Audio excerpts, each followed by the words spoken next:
Will you stay or will you also go away? Ako. Mag-i-stay ka ba?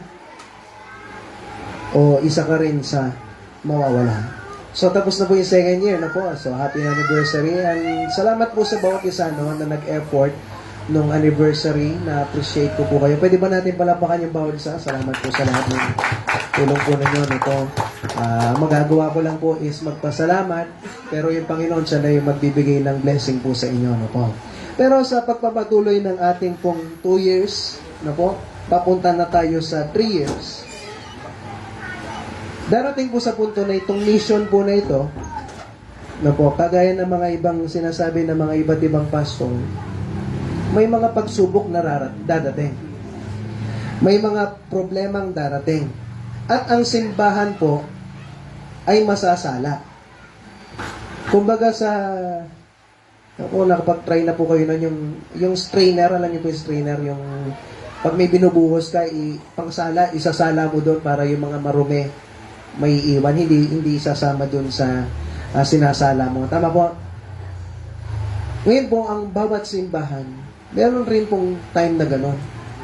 Sasalain na po, titignan sa pamamagitan ng mga problema, titignan kung sino yung matibay at sino yung totoo at tapat sa Panginoon. Kung sino yung talagang mahal niya yung Diyos, na kahit anong mangyari, nandyan ka. Na po, na tinitingnan kung gaano ka kaseryoso, na kahit anong mangyari, magpapatuloy ka ba? O isa ka rin sa mawawala? Ngayon, sa umaga pong ito, pag-uusapan po natin, meron tayong 2 tao na pag-uusapan. Yung isa huminto, yung isa nagpatuloy. Na po. Ngayon, sa bawat mukha na nakikita ko po dito, lahat ng mga tao na nandito po, mga kapatid ko sa Panginoon, after 10 years kaya, makikita pa kaya kita?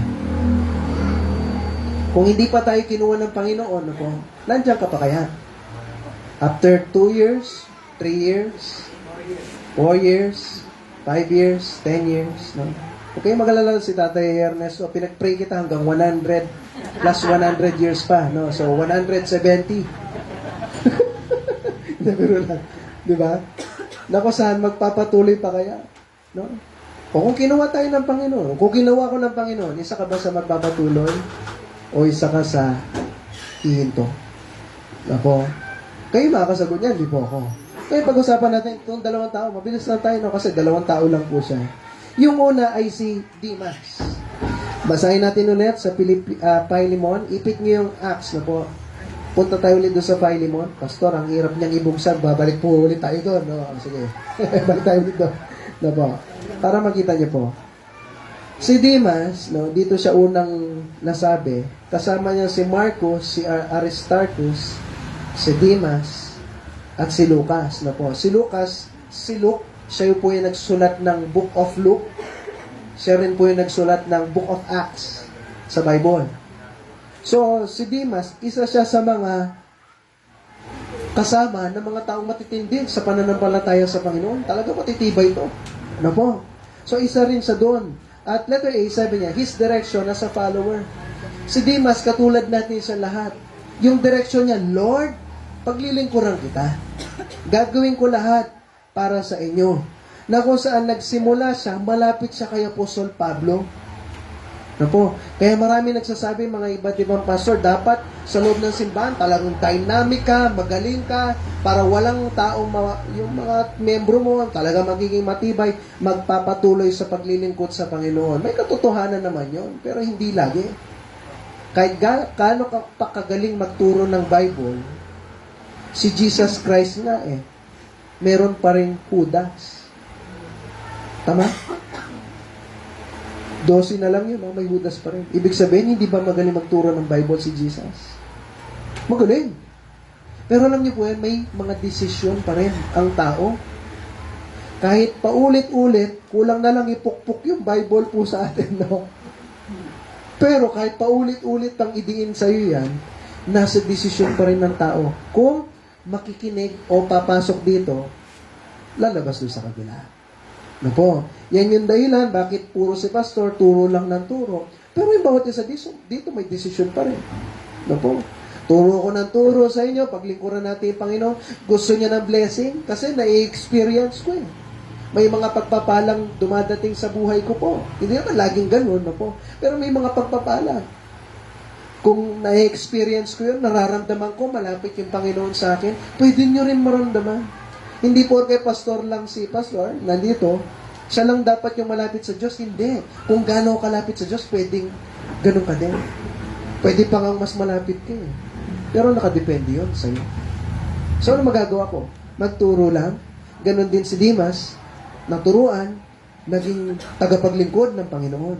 At sinabi rin po siya, no? Binanggit din siya ni Apostol Pablo sa Colossians. Buksan pa po natin. Balik tayong konti po. So, Galatians, Ephesians, Philippians, Colossians. So, pabalik, no? Timothy, tapos Thessalonians, tapos Colossians. Na po. Chapter 4 and verse 14. Sabi niya po dito, binanggit din siya ulit sa greetings, no? Ito kasing Bible po na ito, no po, yung sa Colossians, sulat to ni Apostol Pablo. Letter po siya. Parang email, parang gano'n. No? Wala na tayo ngayon na, alam niyo pa bang gumawa ng sulat? Di ba? Yung mga sulat-sulat, no? Nilalagay pa sa envelope. Tapos nga gano'n yung pa yung envelope, eh. Didikit mong gano'n, di ba? Ginaganon yan noon, eh. Di ba? Oh. Pero ngayon, wala na, puro email na lang ngayon, di ba po? Oh, pero ito yun, in-email, no? Nagsulat si Apostle Pablo, at isa sa greetings niya, sabi niya, Luke, the beloved physician. So, binanggit ulit si Luke, no po? Okay? At tapos, sinabi rin si Dimas, no po? Na kung saan, isa rin talaga to, na naglilingkod sa Panginoon. Siguro kung gaano kalalim sa paglilingkod si Luke, no po? Ganon din kalalim si Dimas. Na kung saan, sigurado, nasa loob yan ng church, isa na rin siguro yan sa nagtuturo. Magaling yan sa choir, sa mga pagtuturo ng mga bata, sa pagsusundo ng mga bata, sa ibang pagsusundo ng mga tao. May Bible study yan, song leader yan. May mga prinsipyo yan na natutunan sa loob ng church. At alam niya sigurado yung mga doktrina sa Bible. Yan si Dimas. Magaling na yan sa loob ng simbahan. No po? Pero sa lahat ng yon, meron pong nangyari sa kanya. Letter B, sabi niya, his departure from the faith. Sabi ng 2 Timothy, so usog tayo ulit, papunta sa likod na po, pero 1 Thessalonians, 2 Thessalonians, 1 Timothy, 2 Timothy, chapter 4 and verse 10. Si Dimas, naglilingkod sa Panginoon, pero meron nangyari po sa kanya. Sabi ng 4 and verse 10, nandiyan na po ba?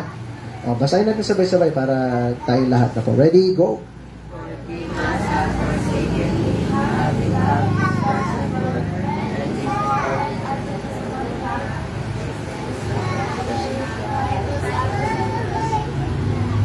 Meron nangyari po kay Dimas. Sabi niya, si Dimas had forsaken me. Iniwan niya ako. Si Apostol Pablo, dati, sabi niya, talagang si Dimas, talagang napaka-faithful niyan. Pero pagkatapos ng lahat, sabi ni Apostol Pablo kay Timothy, si Dimas, dating naglilingkod, iniwan niya ako. Apo, iniwan niya ako. Bakit? Ano sabi niya po dyan? For Demas had forsaken me. Anong sabi po? Anong dahilan? Having loved this present world. Kasi minahal niya yung mundo. Apo, minahal ni Demas ang mundo. Na kung saan, imbes na nung nakikita niya siguro, naglilingkod siya sa Panginoon, bakit parang minsan nakakapagod, no? Naglilingkod ka, tapos ang mangyari, may mga problema pa, may mga bagay-bagay pa na may sinasabi pa yung tao sa inyo, so tinry niyang pinasok yung mundo sa buhay niya. What if sumilip kaya ako sa mundo? Parang yung iba parang mas okay ah. Parang pag hindi ka naglingkod sa Diyos, mas okay ka. Ako naglilingkod ako, pero pat parang kung sino pa yung walang Diyos sa buhay nila, sila pa yung okay. Na po? So, anong ginawa niya? Pinasok niya po yung mundo sa buhay niya. Na po? Anong ibig sabihin ng having love this present world? Sabi niya dito, una, worldly comfort. Ano yun? Nung nakita niya, nasilip niya yung Thessalonica, pumunta siya doon. Nag-enjoy siya. Kasi bakit? Siyempre nga naman, kasama niya si Apostol Pablo, nagtuturo ng Bible, tapos ano mangyayari? Lalabas ka ng church, mag-i-invite ka sa tao, kakatok ka, nire-reject ka pa, hindi ka pa pinapansin, no? Pero pag nag-work ka sa labas, nagtrabaho ka sa labas, nasa opisina ka, naka-aircon ka, okay ka, walang mainit-mainit. Parang naalala ko noon, nagtatrabaho ko sa opisina. No? Sabi niyo sa Pilipinas, mainit? Hindi. So, bakit? 8 o'clock hanggang 12 o'clock, naka-aircon. Lunch break lang, mainit. Kasi lalabas ka kakain ka sa, magla-lunch ka. Pero after noon, 1 to 5, aircon ka ulit. Mainit ba sa Pilipinas? Hindi. Hindi mainit sa Pilipinas. Naka-aircon ka At minsan, malamig pa yung aircon, naka-jacket ka pa Kasi malamig nga Di ba? Lahat ng comfort, nandun. Nakaupo ka lang, kahit 8 to 5, nakaupo ka lang sa computer chair, malambot, kaysa pag-uupo ka dyan sa monoblock, tapos magkakapiksa ka pa sa puwet. Di ba? Ang tagal-tagal mo nakaupo dyan. Nasanay ka doon. So, masarap nga naman yung mundong ito. Masarap na nag-enjoy sa mundong ito. Si Apostol Pablo, lalabas, mag-i-invite, galit pa yung mga tao sa kanya. Siguro, kailangan ko nang iwanan. Yan yung sinasabing having love this present world. Isa pa po, worldly desires. Na kung saan, pag nasa labas ka kasi, pag nasa loob ka ng church, naglilingkod ka sa Panginoon, kung ano yung pumasok, yan yun. At, ang buhay mo para siyang journey. Na po, na kung saan, hindi mo alam kung ano mangyayari, pero magtitiwala ka sa Panginoon. Pero pag nasa opisina ka, nag-work ka sa labas, okay yung buhay. Basta magtrabaho ka, may credit card ka, kung anong gusto mong mabili, swipe dito, swipe doon. Mabilis. Pagtrabahoan mo lang, hindi mo rin naman mapapansin, mababayaran mo rin yun. Magkakaroon ka ng iPhone 17, kahit wala pa. No? iPhone 16, na di-swipe-swipe pang ganun, pag nag-zoom, napakaganda. Di ba? Makakabili ka ng mga kahit anong mga sasakyan na gusto mo, bahay na gusto mo, enjoyin mo yung bahay, papagawa ka ng bahay mo, na napakalaki, yung bawat bahay ay may 7 banyo. Yung isa pang Monday, pang Tuesday, pang Wednesday, mayaman ka. No? Minsan in-interview si Shaquille O'Neal, ko kilala niya po yun, no? Yung bahay niya, napakalaki. No po? Nasa sobrang laki, sabi niya, hindi niya pa daw nabisita yung mga ibang kwarto. Sobrang laki. No? Na kung saan, sa sobrang laki, ano po, may sariling stadium, may sariling ganito. Anong ginagawa mo? Pag pumunta ka doon, wala, matutulog. Yung papagawa ka ng sobrang laking bahay, hindi mo man napapansin lahat, yung nandoon. Bakit? Mayaman Lahat ng gusto, mabibili. No? Minsan, nagkikwento kami ni Ate Renyo, meron nag-vlog. Meron daw siya nakita nag-vlog. Yung may-ari ng expressway, yung NLEX. No? Sinabi niya daw, minsan daw, pag nag-shopping siya, kahit ano, nabibili niya kasi. Hindi niya na daw tinitignan kung magkano. Na-try niyo na yun? Pag na-try niyo yun, sana makasama niyo ako maka-shopping, no? Makikipag-friends ako sa inyo. Ay, biro lang. Alam mo yun, yung hindi mo na tinitignan kung anong binibili mo? Bakit? Alam mo, kaya mong bilhin Tama? Tayo, lalong-lalo nga pag pumunta ka sa mall, titignan mo, hindi yung size Tama? Tinitignan niyo ba yung, ano po yung tinitignan? Yung price ka agad Uy, sapatos ang ganda. Titignan mo, hindi yung size Yung price. Kasi tignan mo kung afford o hindi. Kung nakita mo, ano na siya, 4 na digit. Pag nakita ko na may kama siyang ganon, ay wala na, binababa ko na pag may kama siya, kasi sigurado hindi ko na afford pag may kama Pag siguro medyo 3 digit o 2 digit, kaya pa eh, pang apat na siya, yung 4,000, 9,000, 2,000, pero kung mga 95, gano'n, pwede ba? Di ba? Tama po? Pero kung may kama na gano'n, wala na. Iba na usapan yun. At alam niyo nangyari doon sa vlog po na yun? Ang sabi niya hindi niya daw alam, nung nagsha-shopping siya, nakagastos siya ng 12 million pesos. Mahirap siya, no? No? Walang-walang. Kasi bakit? Kahit anong turo niya, okay lang. No po? Ganyan yung mundo po natin ngayon. At kung sino yung may kaya, sino yung may pera, siya yung mataas, di ba po? At minsan may Filipino way tayo. Kung sino yung nasa ibang bansa, sila yung may say. Tama? Yung pagdating nila, yung parang hiyang-hiya ka, ganito ganyan kasi sila yung mataas eh. Kasi may pera. Yan yung nakita ni Dimas. Na kung pastor ka, parang pulubi ka lang eh. Di ba po? Buti na lang, medyo maputi si pastor niya, hindi siya. Kung may timpa ako, tapos sinamahan niyo pa ako, baka lipustahin tayo, no? Oh. Ano mangyayari po nun? What if ganon, di ba po? Na kung saan, pagpasor, parang pulubi, mababa. Pero pag businessman, engineer, yan ay mga matataas na tao. No po? At mataas ka agad yung tingin po natin sa kanila. So, anong nangyari kay Dimas? Iwanan ko na. Kasi baka kawawa ako dito. No po? So, yan yung pinili po niya. At yung uli, kaya minahal niya kasi merong persecution. Merong pagpapahirap. Na dumating sa punto nung namatay si Jesus Christ, na po, yung mga iba't ibang religious group, ginawa nila, hinuhuli na ngayon. Yung mga Kristiyano. Kaya nga si Apostol Pablo, isa siya sa nanguhuli at pumapatay ng Kristiyano. Tama po? Ngayon, naligtas si Apostol Pablo, at siya na ngayon nagtuturo ng Bible, hinahanap rin siya ngayon para patayin. Na po? Tapos sasama ka pa? Sasama kayo? Diba? Nga naman, baka mamaya kung nahuli si Apostol Pablo, damay na. Anong gagawin ko? Sabi ni Dimas, iwan ko na.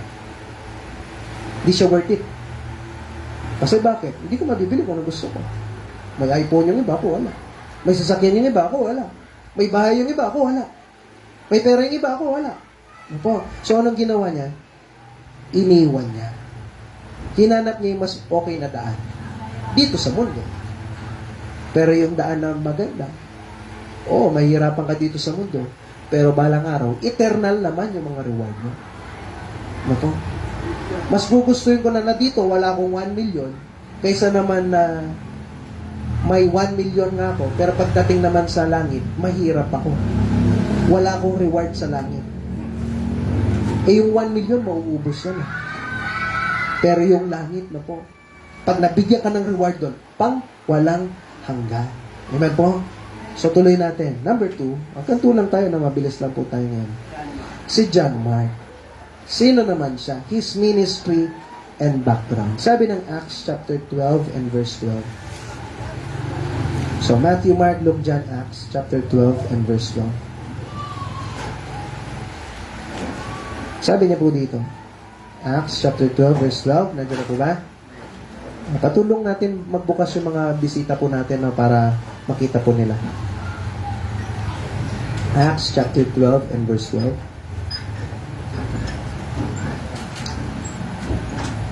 Nandiyan na po ba? Pakibasa. Ready? Go!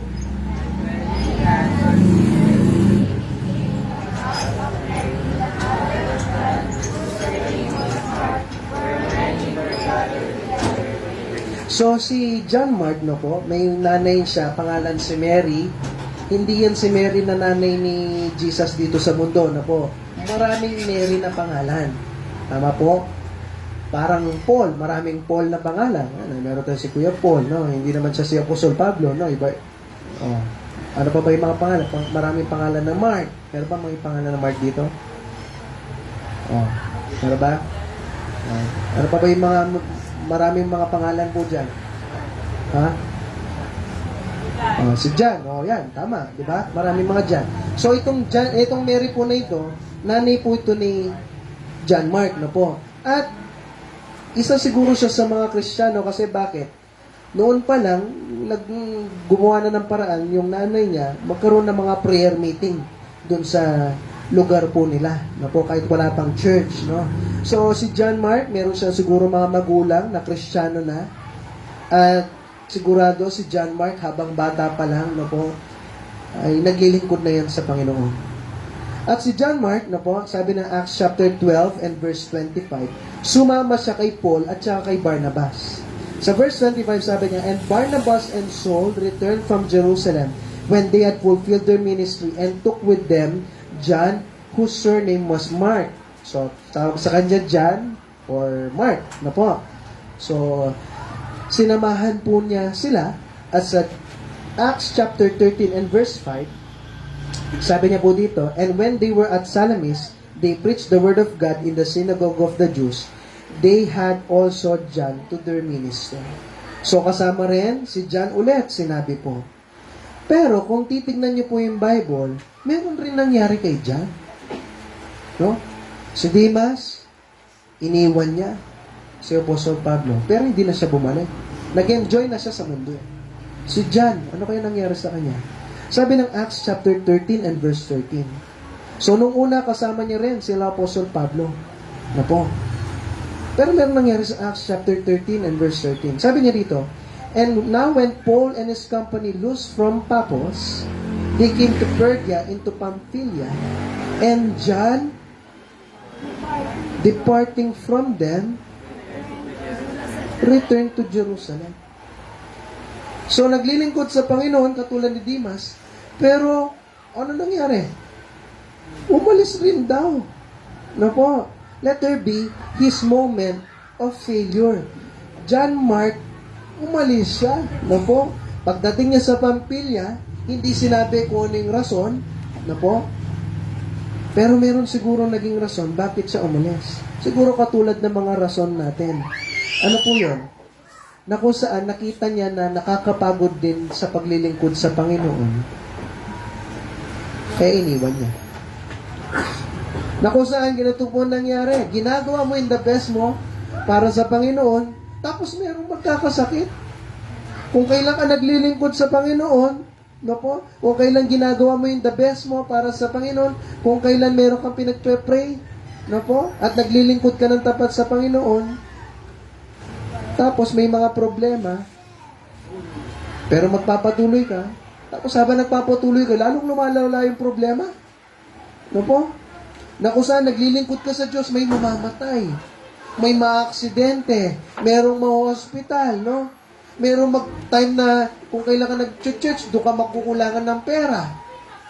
Kung kailan ka nag-church, no po, doon magkakaroon ng problema, lulupugan ka. O sa Simon, lagi lumulubog. No po, magkakaroon ng bagyo. So, ano nangyari? Nung nakita ni John to, tapos wala pa yung mga magulang niya, na-miss niya rin siguro, na homesick siya. Kasama niya si Apostol Pablo at si Barnabas. Anong ginawa niya? Iniwan niya. Bumalik siya. Bakit? Napagod siya. Nakita niya yung bagay na wala siya at yun yung hinanap niya. Minsan alam niyo po yun, kaya minsan ang dami nating bagay na nadidepress ka, na po, na nagiging dahilan para na-discourage ka. Kasi bakit? Tinitingnan mo kung ano yung wala ka. Na po.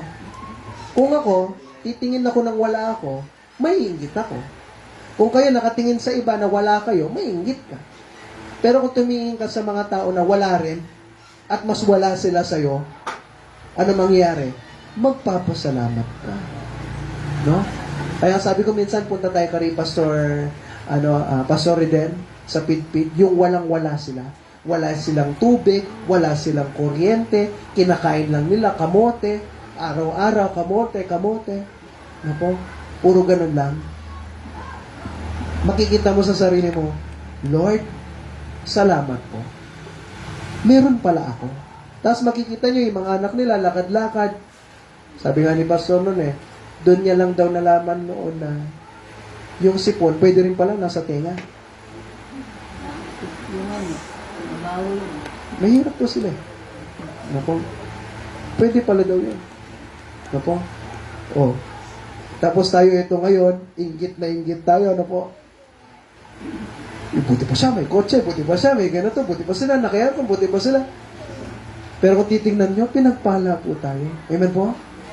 O nagtatrabaho ka, napapagod kayo sa araw-araw na po. Marami tayong iba't ibang ginagawa. Pero alam niyo po, kung titignan natin yung iba na walang-wala din, mapapakita sa sarili mo, Lord, salamat. Ano po? Kung bumisita kayo doon, sasabihin mo sa sarili mo, Lord, salamat po.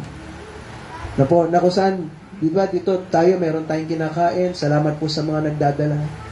Pero minsan, alam mo yun, yung mga aitan, nahihiya po sila sa mga dinadala po nila. Sabi nga ni Pastor Rides, kahit kiss lang yung dali nyo. Alam niyo yung kiss?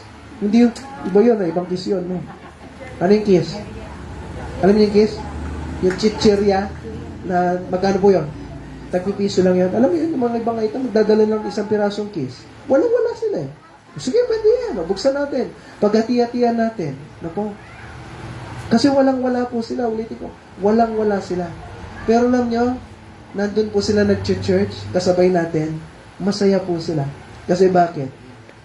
Nare-realize nila sa sarili na, Lord, salamat po, maraming pagpapala. Pero kung ikaw titingin doon, nasa yung pagpapala doon?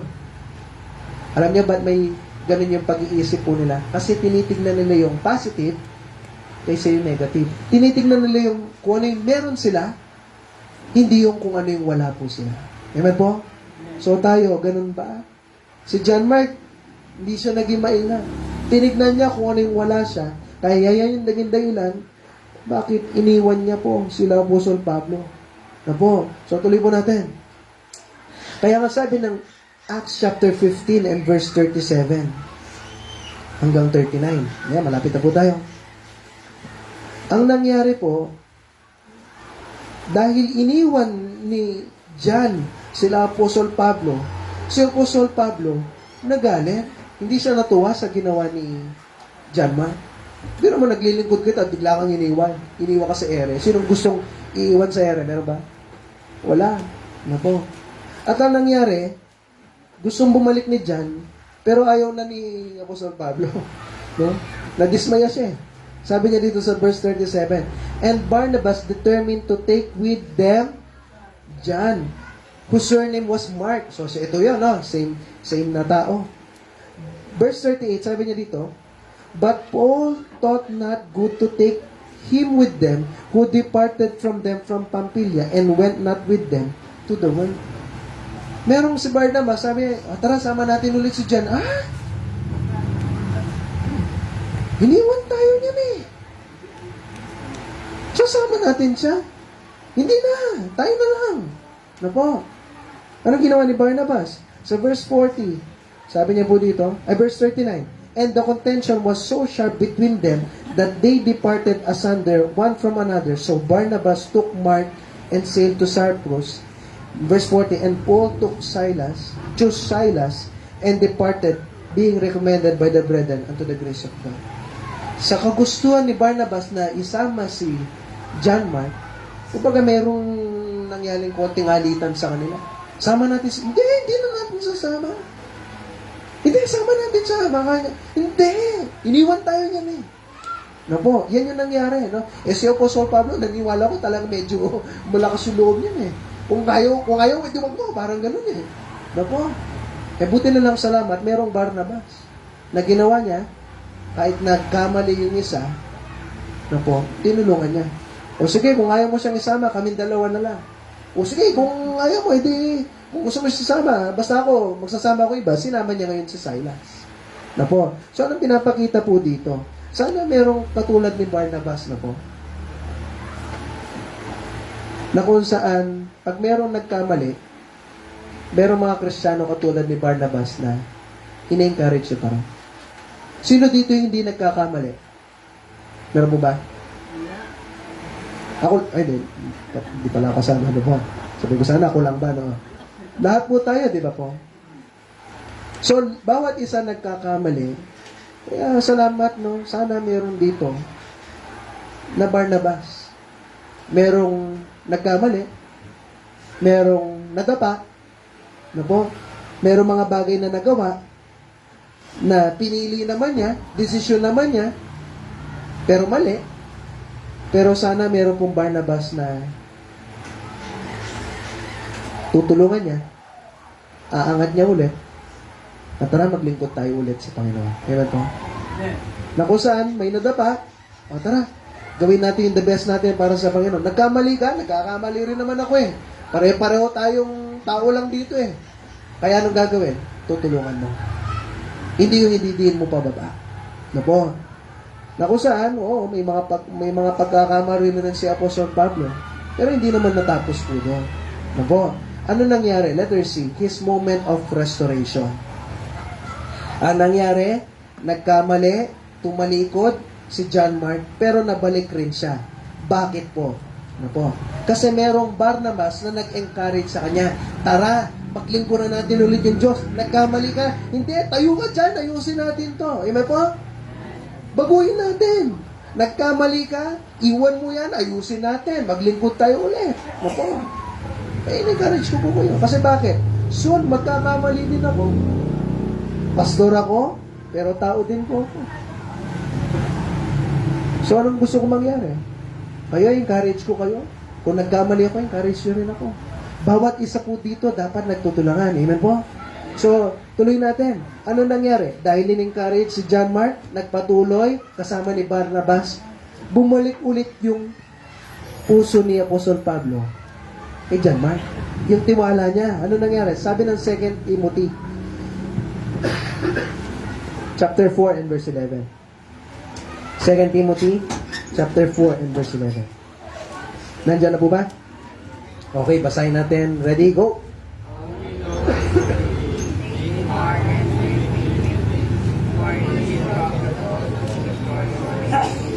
Ayan. Sabi niya yung kasama ko lang. Sinasabi niya kay Timothy, kasama ko lang ngayon si Luke. Pero Timothy, sabi niya, pag pumunta ka dito, sino sasama niya daw? Si John Mark. Yung nagkamali. Na po? Kasi bakit? Nakita niya na nagbago. Bakit? Sabi niya, pag sinama mo si Mark, okay? Ay, pag dumating ka, sama mo si Mark, kasi profitable siya. Makakatulong siya pagpunta niya dito sa ministry na ito. Kasi bakit? Dumating sa punto na si Mark, si John Mark, nagbago. Tumaob, nagkamali, nadapa, may tumulong, tinayo, umayos, at naglingkod ulit sa Panginoon. Amen po? Nagkamali ka, ayusin natin. Paglingkuran natin yung Panginoon, iwan mo kaagad. Tara, paglingkuran natin. Gawin natin the best natin para sa Panginoon. Amen po? So, ganun yung nangyari. Ngayon ang tanong, matatapos na po tayo. Ano yung pwede nating matutunan dito sa dalawang tao po na ito? Number 1, you can fall, but doesn't mean not to stand. Okay? Pwede kang madapa, pero but it doesn't mean not to stand. Na kung saan pwede ka madapa, pero hindi ibig sabihin nun, habang buhay ka na lang, nakadapa. Ewan po. Pag nadapa ba kayo, hindi na kayo tumatayo? Nadapa ako. Tuyo ako na. Dito na lang ako. Gano'n? Di ba? Kinabukasan, nandun ka pa. Na paano ka? Nadapa ako eh. O, hindi ka tumayo. Hindi, nadapa ako eh. Dito na lang ako. Pwede ba yun? Tama po? Pag nadapa, anong gagawin? Tatayo. No po? Ganon din sa buhay Kristiyano. Nagkamali ka, tayo ka. Magkakamali ka ulit, tayo ka ulit. Paglingkuran natin yung Panginoon. No po? Okay, gawin natin the best natin para sa Kanya. Sabi ng Proverbs 24 and verse 16. Basahin lang natin po ito. Proverbs 24, verse 16. Sabi niya dito, for a just man falleth 7 times and riseth up again, but the wicked shall fall into mischief. Ang taong matuwid, sabi niya, Proverbs 24 verse 6, ang taong matuwid, matutumba yan kahit 7 beses pa, sabi niya, pero tatayo yan. Napo? Sa paglilingkod natin sa Panginoon, matumba ka. Matagal pa tayo, napo?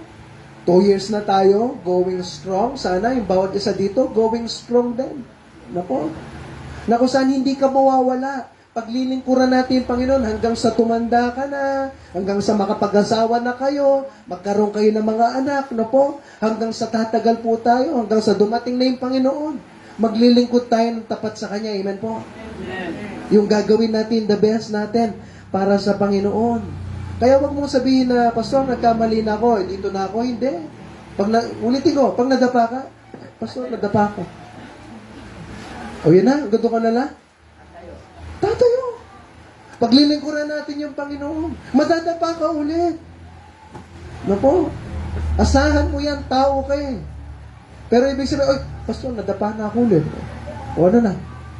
Wala na, Pastor. Dito, pwede ba yun? Tayo ka ulit. Paglingkuran natin yung Panginoon. Amen po. Nagawin natin the best natin para sa Kanya. Number 2, sabi niya, there are dangers of worldly attractions. Ano yung pwede natin matutunan sa dalawang tao ito? Una sa lahat, madadapa ka, pero hindi ibig sabihin, hindi ka natatayo. Pangalawa, meron ka pahamakan dito sa mundong ito.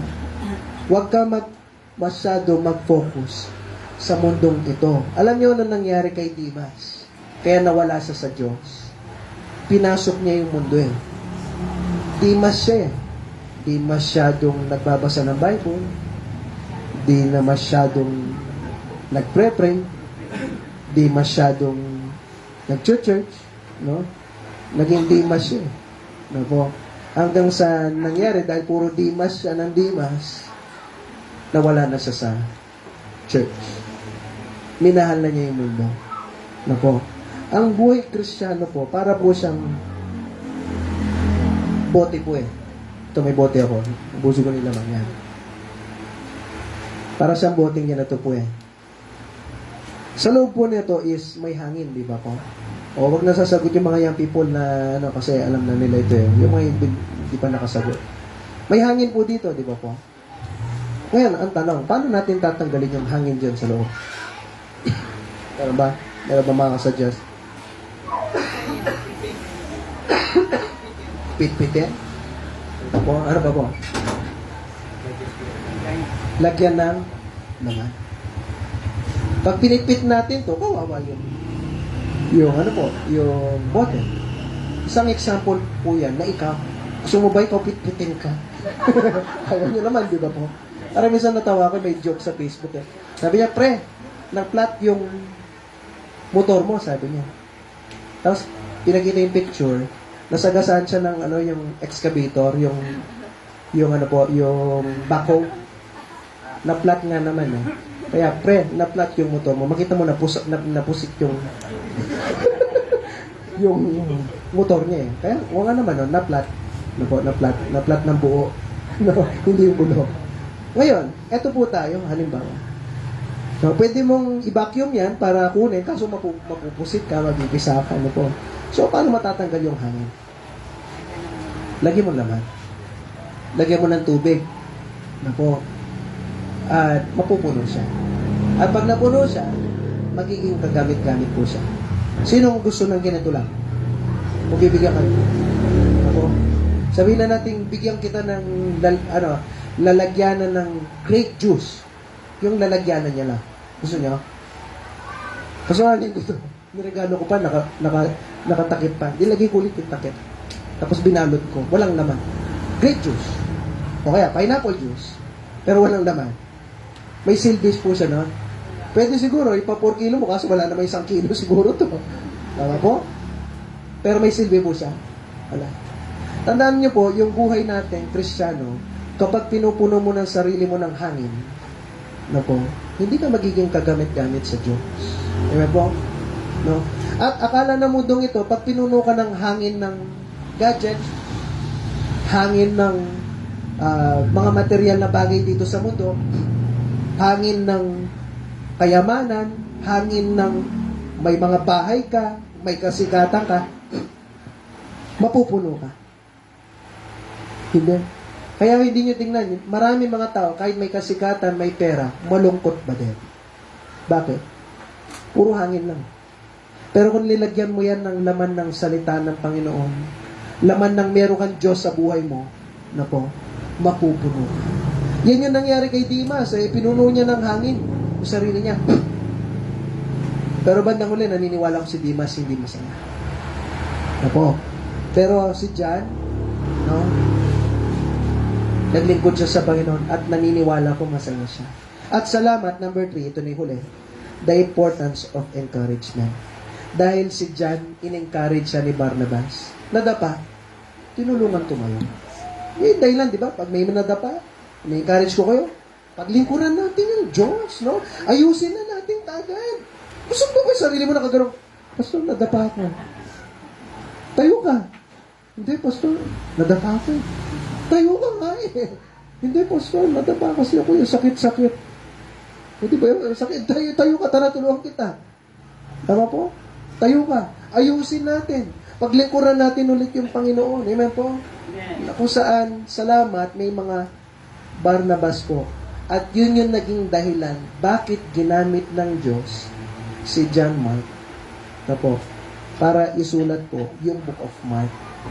Kaya may Book of Mark po tayo sa Bible. Isa siya sa ginamit ng Panginoon para masulat yung Bible. Bakit? Kasi may nag-encourage. Nadapa, pero meron nag-encourage. Kaya nga sabi ng Colossians 1 and verse 12, ito na yung huling verse na babasahin natin, tapos na po tayo. Sabi ng Colossians chapter 10 and verse 12, tama ba? 1 Corinthians pala, sorry. 1 Corinthians chapter 10 and verse 12. Sabi niya po dito, wherefore let him that thinketh he standeth take heed lest he fall. Yung mga bawat isa dito, mag-isip-isip ka din. Huwag mong isipin na nakatayo ka ngayon. Mag-ingat ka kasi balang araw, pwede ka rin madapa. So, anong gagawin mo?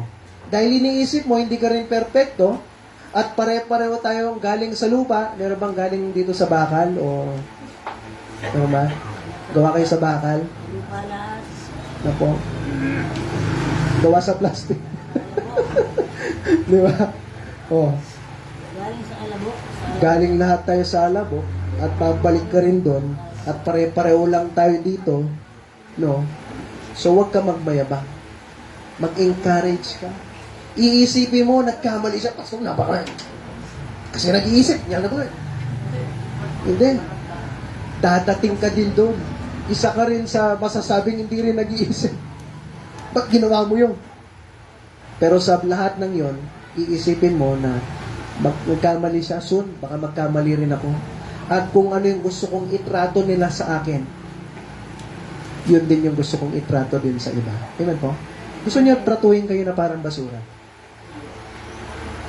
Kung ayaw mo yun, huwag mo rin gawin sa iba.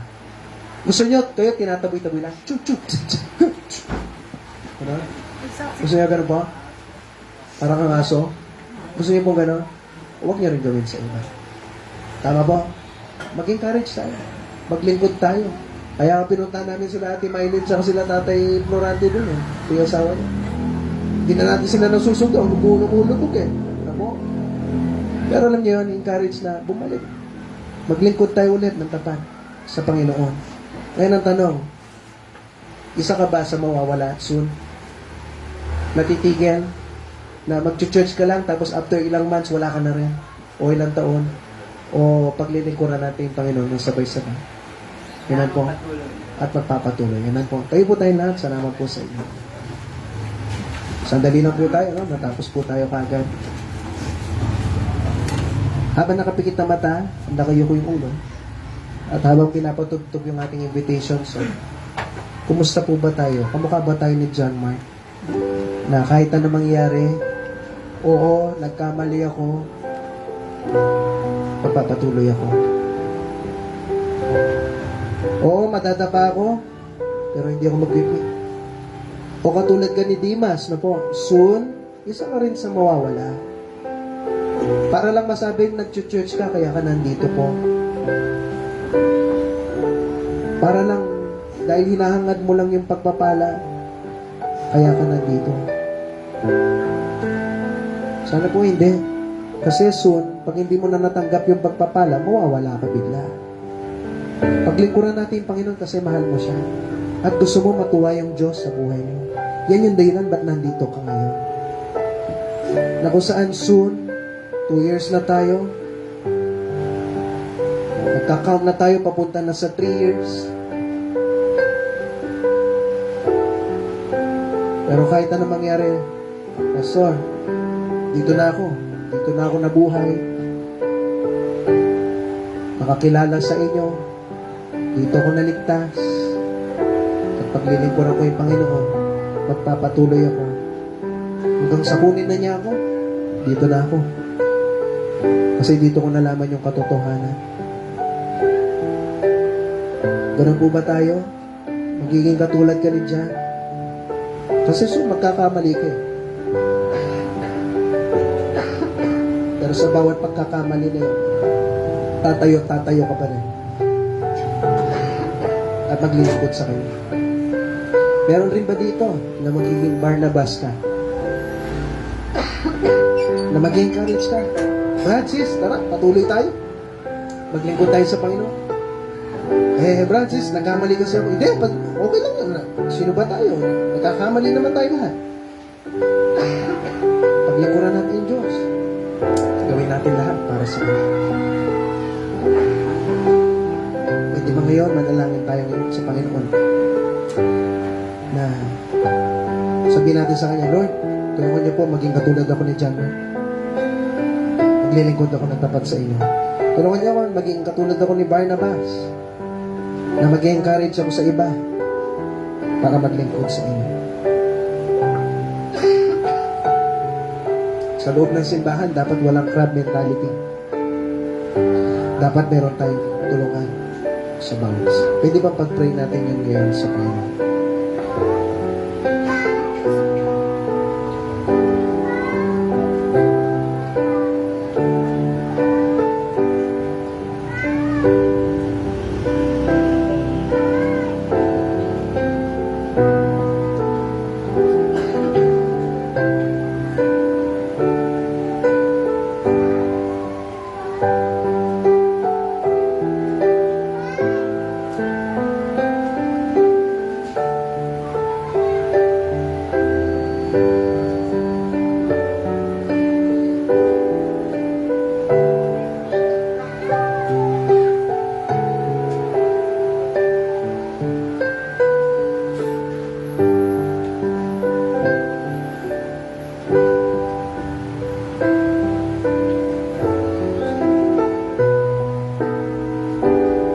Sa mga hindi rin po, sa mga bisita natin, kung hindi rin po kayo sigurado na balang araw lang yun, ang church po na ito, isa po yun sa dahilan bakit namin kayo ini-invite. Kasi gusto namin na kayong lahat, bawat isa dito, balang araw makasigurado na langit yung pupuntahan niyo. Nasabi ng Panginoon, si Kristo namatay sa krus para pagbayaran ng kasalanan natin lahat. Kung meron dito na hindi ka pa sigurado, balang araw langit. Gusto namin po na encourage po kayo. Kausapin niyo po kami mamaya at bahagi na namin kayo ng salita po ng Panginoon. Para balang araw, kung dumating tayo sa hangganan natin, langit po tayo balang araw. Kasi katotohanan ng buhay, meron po tayong topic mamaya. Ang topic po natin mamaya is about sa impyerno. Meron pong langit, pero merong impyerno. At katotohanan ng buhay, pag wala kang Kristo sa puso mo, may impyerno ka. Kaya sana po, no, yung mga bisita natin, huwag po kayo mahiya magtanong. Gusto namin na kayong lahat, balang araw, langit yung mapupuntahan po natin. Sige po, manalangin tayo. Panginoon, salamat po sa binigay niyo po na pagkakataon, makapagbahagi ng Bible. Tulungan niyo po yung bawat isa na magpatuloy po kami.